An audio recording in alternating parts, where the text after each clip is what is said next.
എല്ലാവരും ഒന്നും മിണ്ടാതിരുന്നേ. ലക്ഷ്മിക്കുട്ടിയുടെ അച്ഛൻ മരിച്ച വിവരം എല്ലാവരും അറിഞ്ഞു കാണുമല്ലോ. അപ്പോൾ നമുക്ക് എഴുന്നേറ്റ് നിന്ന് ലക്ഷ്മിക്കുട്ടിയുടെ അച്ഛന് വേണ്ടി ഒരു നിമിഷം പ്രാർത്ഥിക്കാം.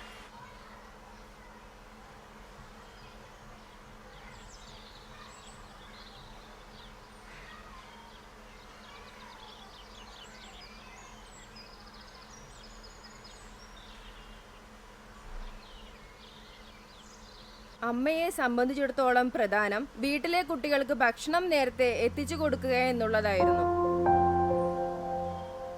അതിനിടയിൽ 2 ഉറുപ്പികയുടെ പടക്കം വാങ്ങുക എന്ന് പറഞ്ഞാൽ വളരെ പ്രയാസമാണ്. എല്ലാവരും ഒന്ന് ശ്രദ്ധിച്ചേ. ഒരു പക്ഷേ ഈ പ്രയാസങ്ങളുടെ ഇടയിൽ എപ്പോഴെങ്കിലും അമ്മ ഓർത്തിരിക്കാം, ഇതൊന്നും എന്റെ കുട്ടികൾ അറിയണ്ട എന്ന്.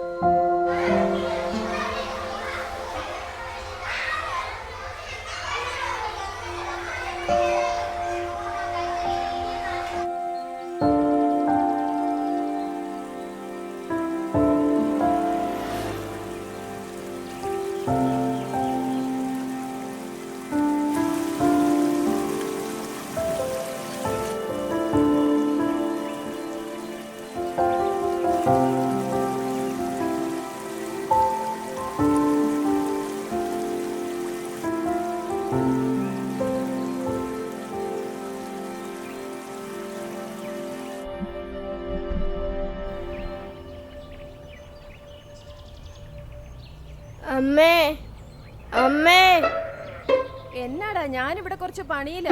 ഒന്നിങ്ങ് വന്നേ പ്ലീസ്. എന്നടാ ചെറുക്ക? അമ്മേ, നമ്മൾ മരിക്കുമ്പോൾ എന്നോട്ടാ പോകുന്നത്? നല്ലതുപോലെ ജീവിച്ചാ സ്വർഗത്തിൽ പോവാം. എവിടുന്നാണോ നമ്മൾ ഇങ്ങോട്ട് വന്ന്? അല്ല, അതിപ്പോ എന്നെ ഇങ്ങനെ ചോദിക്കാൻ? ടീച്ചർ ഇന്ന് ക്ലാസ്സിൽ ഇത് തന്നെ പറഞ്ഞു.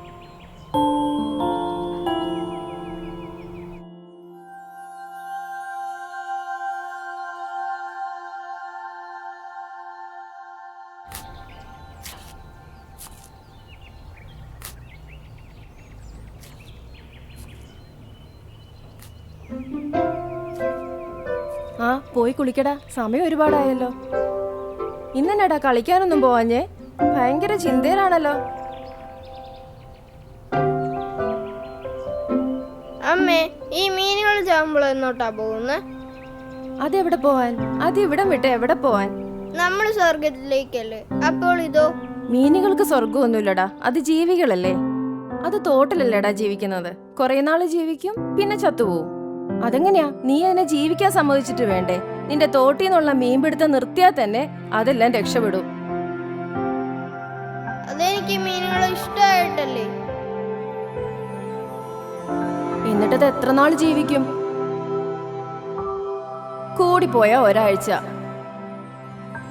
എന്നിട്ട് ചത്തുപോയതിനെ ഞാൻ തന്നെ എടുത്ത് വൃത്തിയാക്കണം.